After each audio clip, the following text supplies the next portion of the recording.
Well, ladies and gentlemen, to shed more light on this, we have the pleasure to have with us over the phone our dear guest, His Excellency Ambassador Gamal Bayoumi, former Assistant Foreign Minister. Good afternoon, Your Excellency. Good afternoon. How are you? How are you, sir? Well, Your Excellency Ambassador Bayoumi, how do you see the importance of Alexandria and especially Bibliotheca Alexandrina hosting today the World Series Day 2024? Very important because relatively Alexandria, as you will know, is a very old city and we are proud of its history. Also, we have hosted such a meeting in Luxor. Luxor is the oldest city in the whole world since the Pharaonic period. So we are in, and we are in also because we are encouraging our people to leave the River Nile Valley and to start working on the empty places of Egypt. Why don't we go and establish new cities in the area where we have never been there? So we have this new issue of new cities.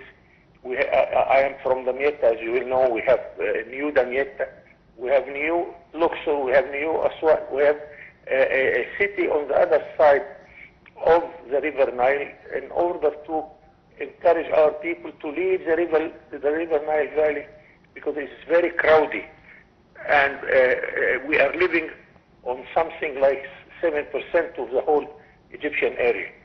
So it suits us to talk about new cities and new areas, and because every city when we establish it, of course creates jobs, it creates industries, and creates another effort to enlarge our area of agriculture and so on.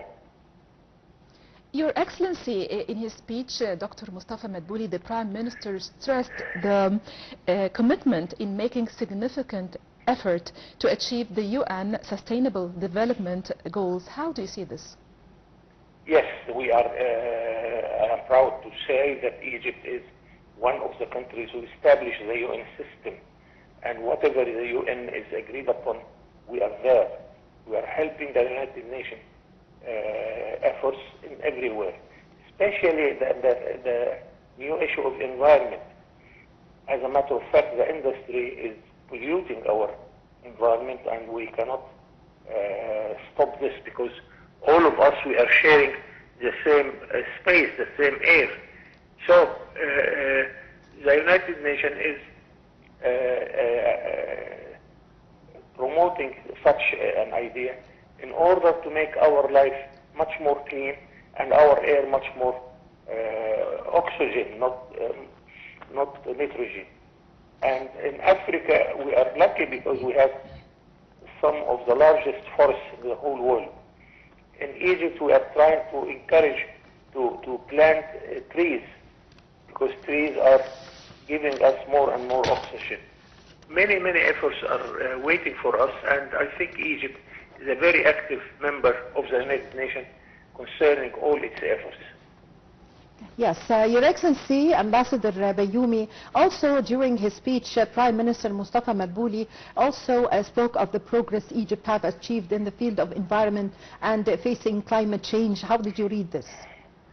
Yes, it is very important, and all of us, we migrate during the summer and we leave the cities and we go to the Mediterranean because we are trying to find where the air is more clean. And coming from Damietta and Ras Al Bar, it is at the very north of Egypt. I know the meaning of leaving the city with the crowd cities where pollution is there all the time. And in summer we go to the seashore, the Mediterranean or the Red Sea. So we are for this, and we are searching for much more clean environment, and this should be much more taken care of, and this comes within the efforts of what our Prime Minister was announcing. Your Excellency, Dr. Mustafa Madbouli further stressed during the event the importance of developing infrastructure and raising environmental awareness to reduce the challenges and environmental challenges in urban areas. What are the means to achieve these goals? Yes, we did some efforts. Europe also is ahead of us. We shall start to use electric cars instead of using the cars with fuel, which is, when you burn it, it is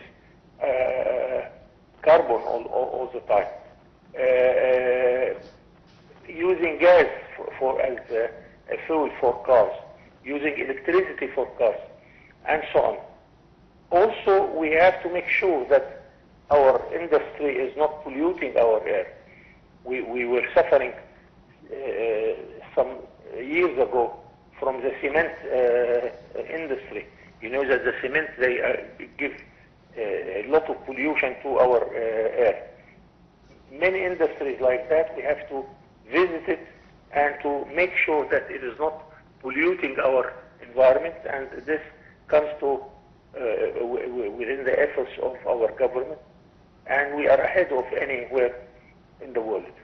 Yes, Your Excellency Ambassador Bayoumi, one of the main topics of the agenda of the summit or the forum today is the climate change, which is the main target now for all the countries around the world, and it's an international goal. How could the countries cooperate and exchange point of views and experiences concerning facing the climate change? Very important question, because as a matter of fact, we are, as I said, breathing the same air, and some of us is polluting the air, some of us is suffering from this. So such a very important goal cannot be realized without international cooperation. Just any one single country can pollute the whole area around it, and we have to convince all the countries to be members of this effort. So that's why we are working within the United Nations and within our regional efforts also. I think we are doing quite something enormous with the European Union also, because we agree with the European Union to tackle this problem of the environment also. So it cannot be done unless there is international cooperation without any exception from any country. Your Excellency, how do you see the efforts exerted by the state to involve youth and civil society in order to carry out the agenda to face the repercussions of the climate change? This is very important also, because governments are not the only member of the efforts to pollute our environment. Every single person of us should take care of what he's doing. Don't burn rubbish, don't burn whatever you have. We have this problem in the countryside where they burn the results of the cultivation of wheat or some agricultural products. Instead of using it, some farmers are burning it, and this, of course, especially in this time of the year, you can feel that somebody is burning the remains of the agricultural products. So individuals are very important, and we have to convince everybody that it is the task of every one of us. Yes, we thank you very much for your time. Thank you for your valuable information, Your Excellency Ambassador Gamal Bayoumi, former Assistant Foreign Minister. Ladies and gentlemen, a short break and we are going to be back with you.